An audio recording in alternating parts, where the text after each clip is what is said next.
Então eu peço a você que abra a sua Bíblia em Mateus capítulo 5, versículo do 1 ao 3. Nós estaremos em uma série de meditações falando e meditando acerca das bem-aventuranças. Então, nós iniciamos hoje a série nas bem-aventuranças. E peço a você que esteja conosco abrindo o texto sagrado, possa estar meditando nesse momento. Então, estarei fazendo a leitura do texto. Essa mensagem estará disponível no nosso canal via YouTube. Sem mais delongas, Mateus capítulo 5, dos versículos 1 ao 3. A série de meditações nas bem-aventuranças. Versículo 1 nos diz o seguinte, Mateus capítulo 5, versículo 1. Vendo as multidões, Jesus subiu ao monte e se assentou. Seus discípulos aproximando-se dele, e ele começou a ensiná-los, dizendo: Bem-aventurados pobres em espírito, pois deles é o reino dos céus. Bem-aventurados os que choram, pois serão consolados. Até aqui, até o versículo 3, que o Senhor aplica a sua palavra em nosso coração. Ore comigo novamente. Pai de toda bondade, de toda fidelidade, Tu és o Senhor que fala hoje, falou no passado pelos santos profetas, patriarcas, ó Deus, ministros, ó Deus, arautos que propagaram, que anunciaram, ó Deus, a Tua verdade entre as nações. Fala conosco por meio do texto sagrado, a fim de nos exortar, de nos edificar, admoestar, consolar, confrontar a fé que o Senhor nos deu, com amor, ó Deus. Em nome de Jesus, que o Senhor aplique a Tua palavra no nosso coração, nos conforme à imagem do Teu Filho Jesus Cristo, nesse momento. Amém, amém, graças a Deus. Meus amados irmãos, nós estamos diante de um dos textos mais sublimes da Escritura. Entendemos que a sociedade da época em que vivemos está cheia de pessoas arrogantes, não é verdade? Prepotentes, cheias de si mesmas, si mesmadas, vamos dizer assim, dentro do mundo delas, pensando que elas são o centro do universo, autossuficientes, amantes de si mesmas. Indivíduos que não reconhecem a fragilidade física e espiritual deles, nem tampouco que são miseráveis pecadores necessitados da graça salvadora de um Deus, Criador dos céus e da terra. Certa feita, o cientista físico ateu, que faleceu no ano de 2018, ou melhor dizendo, Stephen Hawking, melhor dizendo, disse: não há possibilidade de um Deus em nosso universo. Então, ele, com essa afirmação, em outras palavras, ele diz que não há evidências da existência de Deus. Vejam só, é notório essas afirmações, essas declarações, tanto no passado como no presente, por esses homens que, como o salmista vai dizer no seu coração, no Salmo 14, o salmista vai dizer que esses homens e mulheres também negam ao Senhor, dizendo: não existe Deus, negam no seu interior. E estes homens, eles são acometidos por uma cegueira total, uma cegueira advinda, ou tendo a fonte primária o pecado. O pecado é o que causa a irracionalidade das pessoas, a ponto delas declararem e afirmarem: não há Deus, negando isso no seu interior. A gente vê também as universidades brasileiras que dizem que são laicas. Segundo o doutor Marcos Erbelin, ele é cristão e químico, ele vai dizer que as universidades brasileiras, elas dizem que são laicas, porém elas são ateias. Elas negam a existência de Deus. Infelizmente, esta é a tentativa que tantos desprovidos de Deus são enganados por sua deficiência espiritual do reino de Deus. Mas o que é o reino de Deus? O que é o reino de Deus, meu amado irmão, minha amada irmã? O reino de Deus é um reino presente ou futuro? Então, no passado, o reino de Deus se limitava à nação e à terra de Israel. No entanto, Israel falhou no propósito de revelar a Deus, nós sabemos, ao mundo, devido aos seus pecados, volta e meia de rebelião contra Deus, provando em seu devido tempo que o reino de Deus não estava limitado, ético ou geograficamente, não, sendo um fim em si mesmo, que o reino de Deus se estenderia os povos, as nações, as tribos da terra, aos povos, especialmente aos judeus e aos gentios. Não há mais uma barreira de separação. Paulo vai discorrer sobre isso em Efésios capítulo 2, que não, a barreira de separação foi quebrada. Há um só Deus, há um só povo, há uma só nação eleita, povo de propriedade exclusiva de Deus. O apóstolo Pedro vai discorrer na sua epístola também. Então,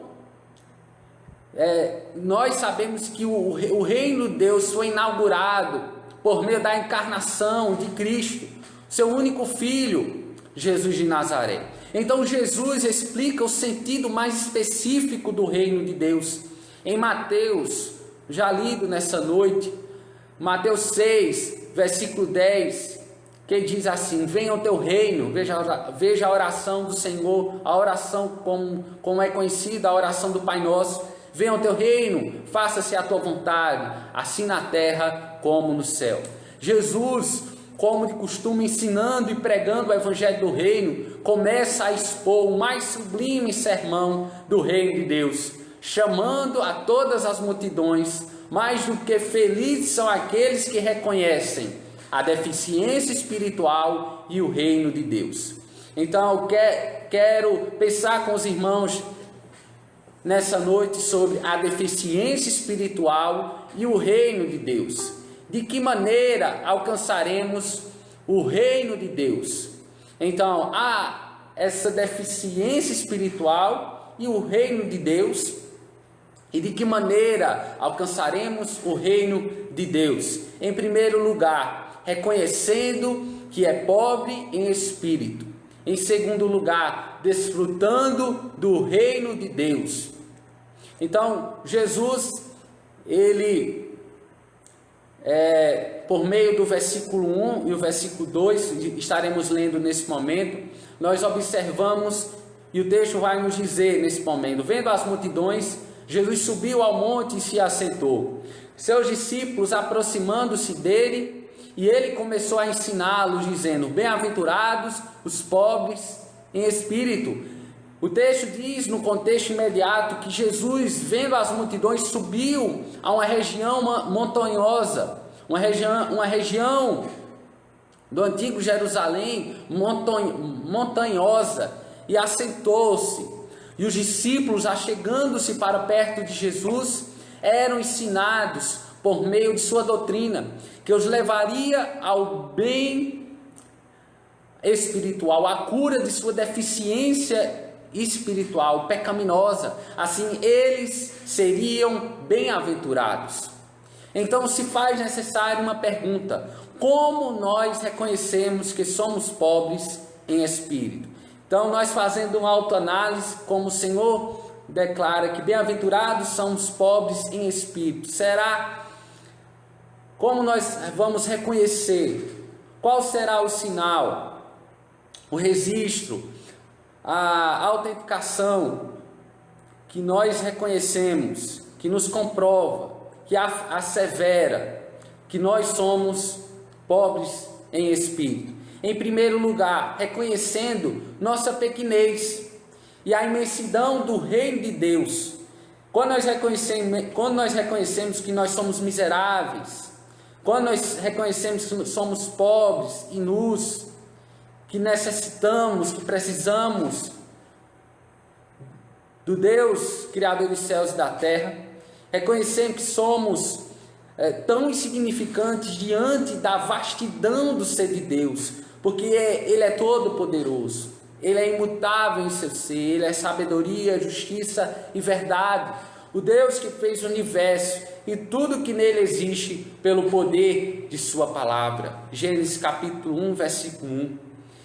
Em segundo lugar, reconhecendo nossa dependência espiritual do doador universal da vida. É Deus que permite que mulheres concebam vida nos seus ventres. É o mesmo Deus também que faz descer indivíduos à sepultura. Sabia que é Deus que tem salvado mais vidas nessa pandemia? Sabia, meu irmão, que me escuta nessa noite? Sabia que é Deus que tem salvado mais vida nesta pandemia? Pois é Ele que dá imunidade ao nosso organismo. É Ele que proporciona as células que defendem, que protegem o nosso sistema, o nosso organismo no sentido geral. Em terceiro lugar, reconhecendo que somos pecadores, salvos pela graça de Deus, pois não é por nossas próprias obras que somos salvos, mas por favor imerecido da parte de Deus para conosco.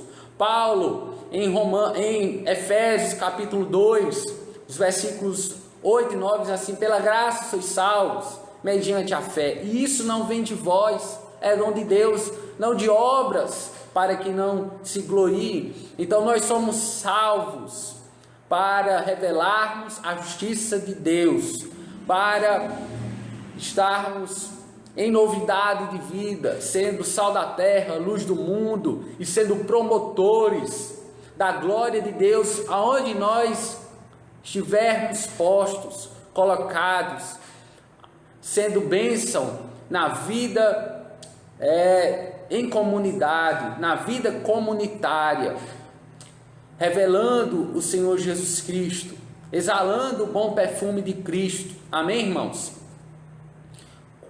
Em quarto e último lugar, reconhecendo que somos pobres em espírito, quando reconhecemos a falta do conhecimento da verdade em nós, daquele que é conhecedor por completo de nós.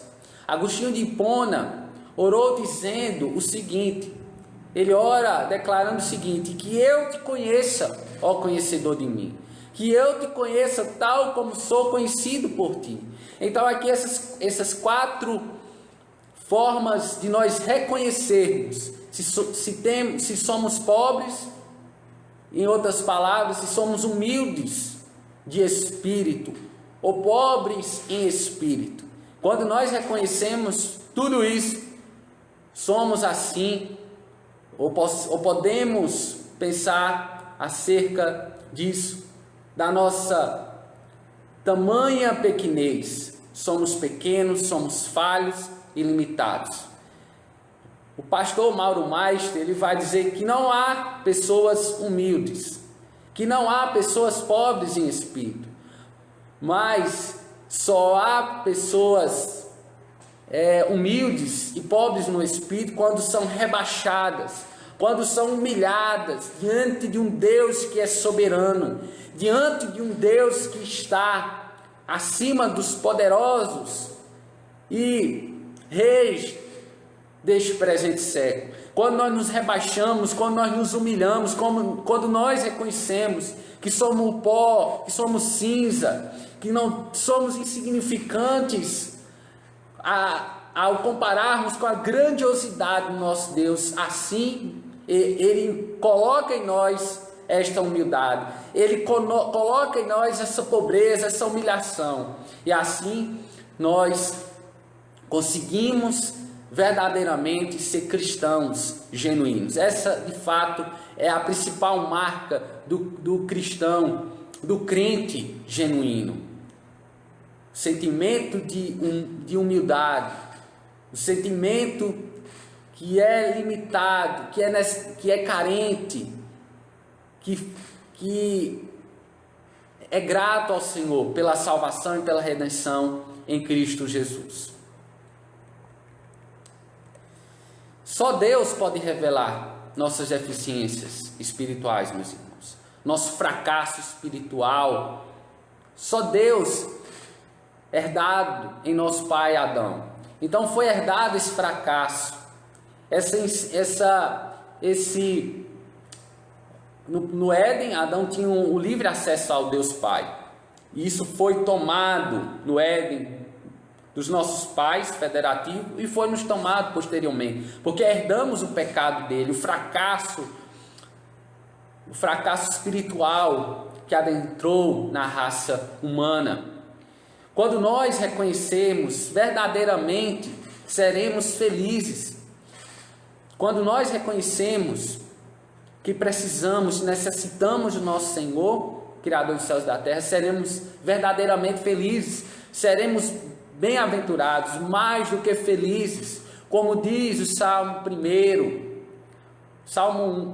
1, versículo 1, a parte A, vai dizer que bem-aventurados são aqueles, bem mais do que felizes, bem mais são aqueles indivíduos que reconhecem que não são nada, que são totalmente dependentes do Senhor, que tudo é pura graça, nada somos, nada temos, nada haveremos de ser, se não for a intervenção, o agir de Deus em nossas vidas.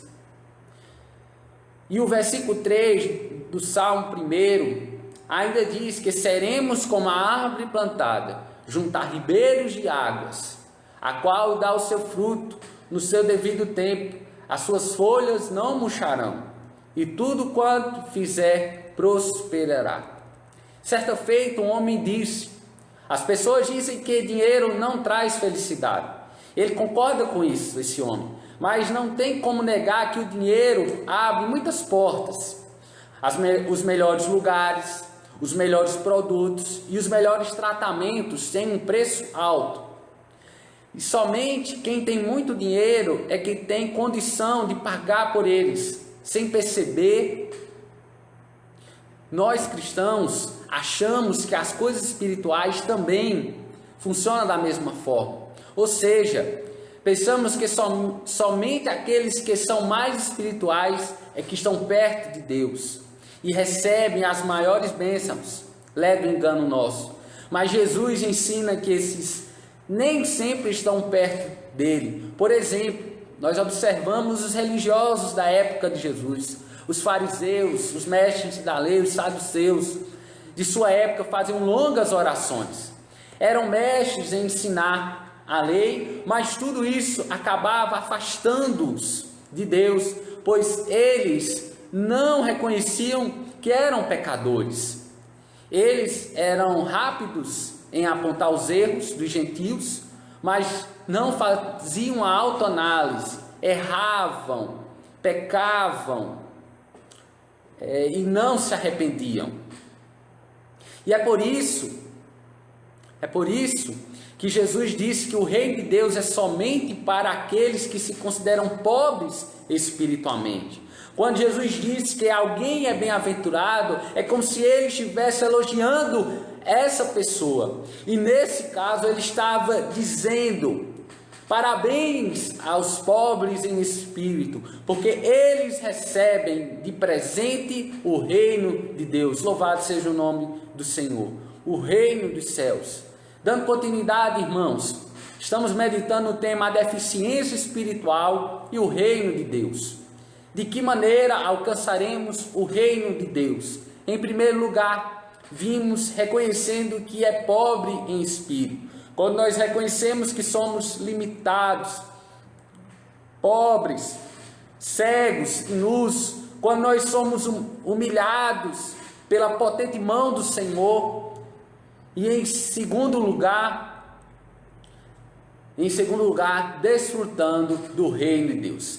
Nós, pelo rebaixamento, pela humilhação que o Senhor nos causa, nós desfrutaremos do seu reino, nós gozaremos da sua presença no paraíso, de forma parcial, quando assim nós partimos deste mundo, e de forma total, completa, inteira, quando assim o Senhor fizer por meio do Senhor Jesus Cristo, que está à destra dele, à sua direita, intercedendo por nós. No seu retorno glorioso, gozaremos de forma completa, inteira, na presença do Deus Pai, do Deus Filho e do Deus Espírito Santo, a Santíssima Trindade.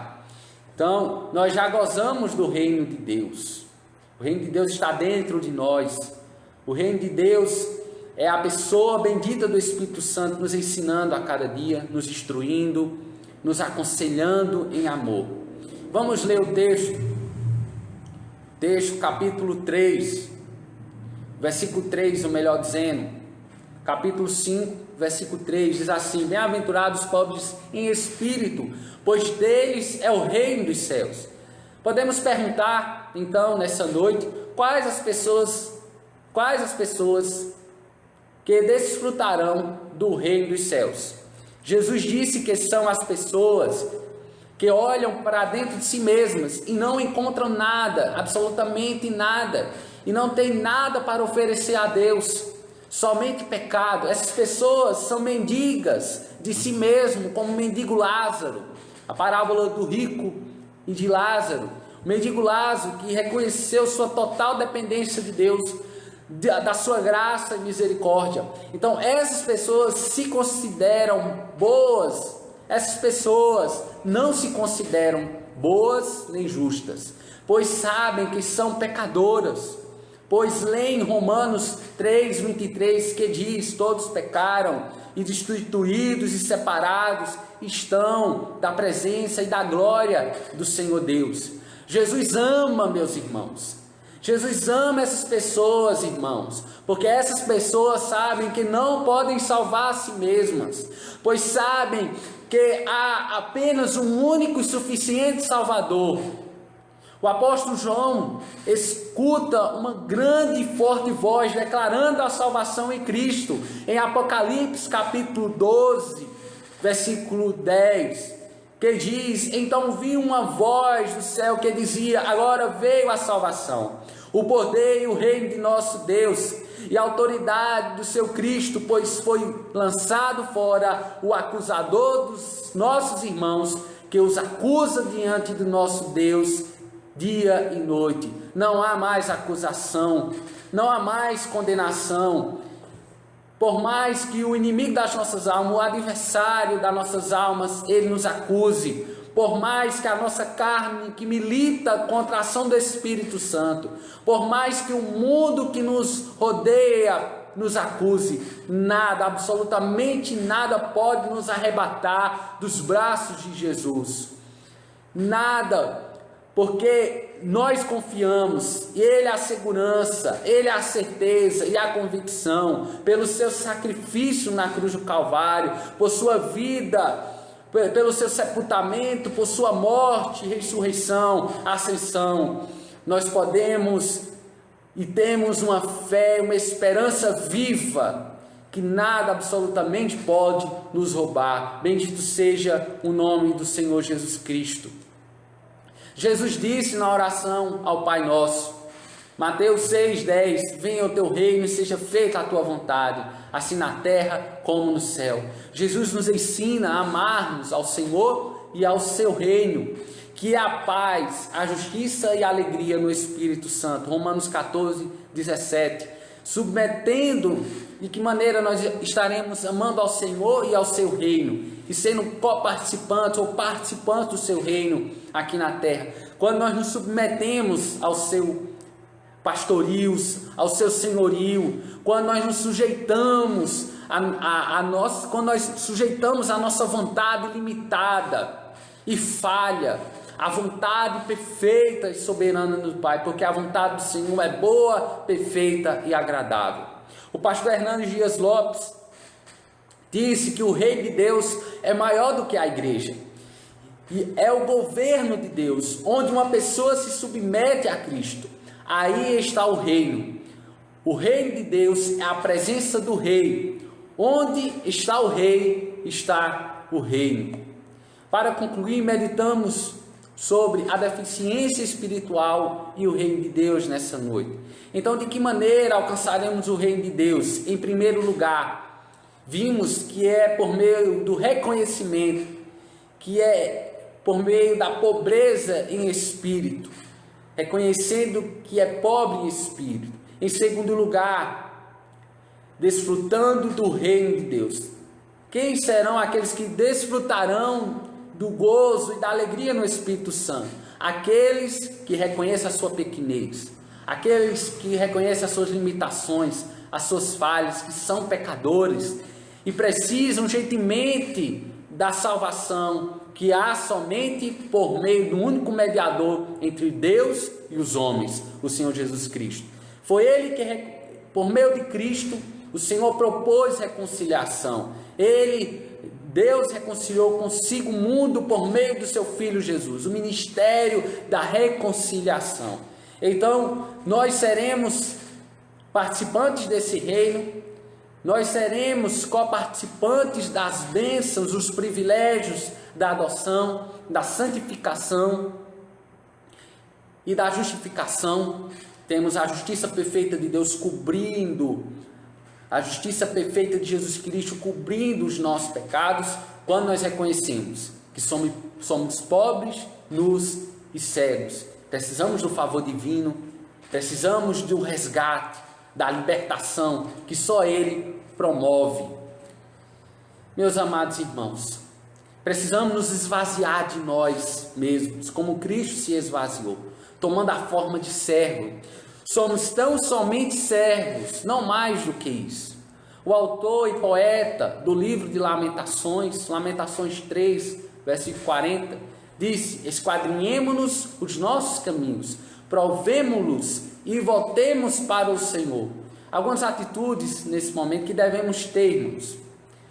A primeira atitude: devemos fazer um autoexame de nós mesmos, vendo se existe algum caminho errado, um desejo pecaminoso, soberbo da nossa parte, que tem nos tirado a verdadeira humildade em espírito, que sejamos pobres em espírito, como o salmista orou no Salmo 139, versículo 24, ele disse: e vê se há em mim algum caminho mau, e guia-me pelo caminho eterno. Que nós possamos fazer este autoexame, que nós possamos fazer essa autoavaliação dia após dia, fugindo da aparência do mal, a cada dia sendo cooperador, porque entendemos que o Senhor nos santificou de maneira única e exclusiva, mas Ele nos faz coparticipantes, e a santificação ela é progressiva. Então cabe a nós dia após dia pedir ao Senhor uma visão mais do seu reino, uma visão mais apurada da sua santidade, porque Ele nos fez santos, e santo significa separado de Deus para Deus. Amém, irmãos? Uma segunda atitude nessa noite: devemos ter um coração contrito e quebrantado, sensível à voz do Espírito, pois são desses que o Pai se agrada. Como o salmista orou, o Salmo 51, versículo 17, diz assim: os sacrifícios que agradam a Deus são um espírito quebrantado, um coração quebrantado e contrito, Deus não desprezará. Então é desses que o Senhor se agrada, destes que têm um coração contrito e quebrantado, sensível à voz do Espírito Santo. Então, dessa forma, seremos mais do que bem-aventurados e desfrutaremos do reino dos céus, que está preparado para nós vivermos em novidade de vida. Amém, irmãos? E meu desejo é que cada aqueles ainda que não receberam o Senhor Jesus Cristo, que você, nessa noite, peça ao Senhor: vem sobre mim, Pai, e vem trazendo esta humildade, essa pobreza de espírito, para que de fato eu seja humilhado e o Senhor me salve, me resgate-me de mim mesmo,